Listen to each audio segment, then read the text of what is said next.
Hello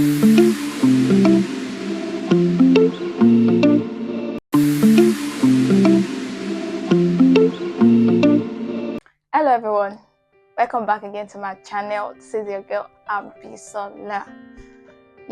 So happy new year. Hey, we made it to 2025.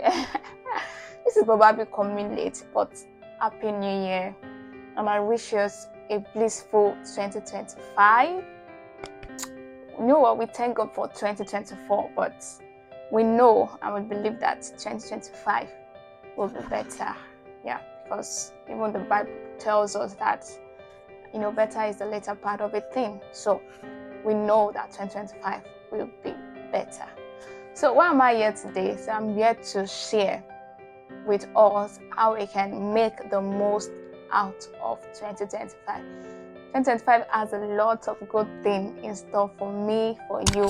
So how are we now going to be a beneficiary of all these good things that 2025 has in store for us?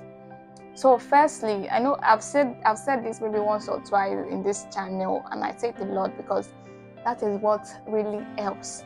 First thing, how to make a lot, how to make the most of 2025. First and foremost, set your goal. What are your 2025 goals? I know some people January 1st resolution, even December last year resolution done.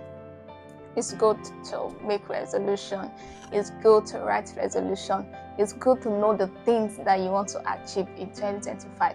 But how do you intend to achieve it? Have you put that into writing? Or do you know how you want to do that yet? So set your goals. And how do you set your goal? You have to make your goal. Before setting your goal, ask yourself these 5 questions. When we were in school, we were taught SMART. How to set goal, and we were given this acronym SMART, and it says that your goal has to be specific, it has to be measurable, it has to be achievable, it has to be realistic, and it has to be time bound. So ask yourself, all these goals, this resolution I wrote down or I have written down, do they really have these attributes? Is it specific? This goal I'm going to build a house this year. How achievable is that? With the income I have now, is it really achievable? So that we will not be chasing shadows. Ask yourself that I'm going to build a house, I'm going to join the football team. Is it realistic? Do you really have the features of a footballer? Do you know how to play? Do you know how to run on the field? Do you know how to pass the ball? All those stuff. So ask yourself those questions specific. I'm going to be a house, be specific. How do you want the house? Do you want a 2-bedroom? Do you want a 5-bedroom? Do you want a house? Do you want a flat? Do you want to buy? Do you want to build? Just ask yourself those questions. And then the second one would be, someone used to say this, she used to say plug in. So I'm going to direct this to Christians now. In your place of service, plug into there. Serve. When I mean in your place of service, I mean church now, or your local assembly where you find yourself worshiping God and fellowship with the brethren. Serve there. Plug into what they are doing. Many a time we go out of the way for retreats. That big renowned man of God is coming into the town. I have to be there. I have to attend like that. So we go out of the way for retreats, for conferences. But in your local place of assembly, do they even know you? Are you even serving? When they have conference, when they have retreats, do you go out of your way to be there? I don't know why I'm just saying that, but I think for you to also make the most of 2025, you have to serve. You have to be there. You have to be there at your local assembly. You have to be there when they need you. You have to be there where conferences are happening. Let them see you around, and that blessing that God has ordained for your local church will rub off on you. So now I'm not saying don't go out of the way for your conference.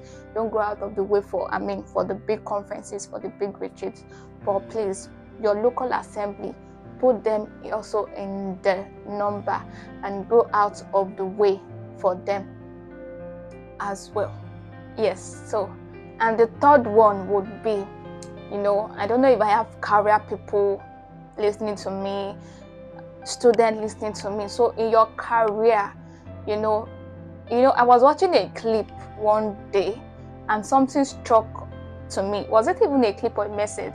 So the man of God was asking, what do you do with your hours at work? So your hours at work, you're supposed to be working and all that. So what do you do with your hours at work? Do you just use the hours anytime? Any way you want? Is that what you do? So, and that has really stood out for me, and that has really, I've just been so conscious of that word whenever I go to work like that. So in your career, make good use of your office time or your work time. Make good use of it for that which you're supposed to use it for. In that message, the man of God was saying, your office hours, what you want to have your own office, you want to build, you want to be self-employed and other, you want to employ other people. It's the way you are doing the things of others that will be done unto you. Yes, the way you do the things of others, that same will be done to you. So if you are there wasting office time, doing whatever you want to do in office time, you are still going to have your own, especially those that want to be self-employed or those that want to employ people. So you have to do to others what you want to be done for you. Consciously or unconsciously, these things that you are doing, you're making the right use of office time, you will become productive at work. And when you become productive, your management or whatever will not but notice what you're doing. And this will in one way or the other help your career, help your growth, because they know that this person is someone we can vouch for. This person is someone that has been productive in this career, in this office, in this company. This is someone who has been productive, make wise use of office time, office hours, can manage time effectively and all that. So what do you do during your office hour as a career person? And also as a career person, I think 2025 is really a time for you to take that step of faith and all those that position that you want to be in, work towards it, apply for it, do the application well, and leave the rest to God for God to handle. And as a student, I think 2025 is a year for you to read more, study more. That grade that you want to achieve but looks difficult, why not study more and pray more and leave the rest for God to handle? And lastly, how to make the most of 2025, I would say pray more. In fact, let me just summarize that: fellowship with God more, because I really don't want to teach about prayer. So, because I don't know, I've been so conscious of this because of the message I had. This is just by the way about most of the people that teach about prayer. Do they even pray? I don't know. I was just watching one clip like that, so I've just been conscious of that. So this year, why not just let us fellowship with God more?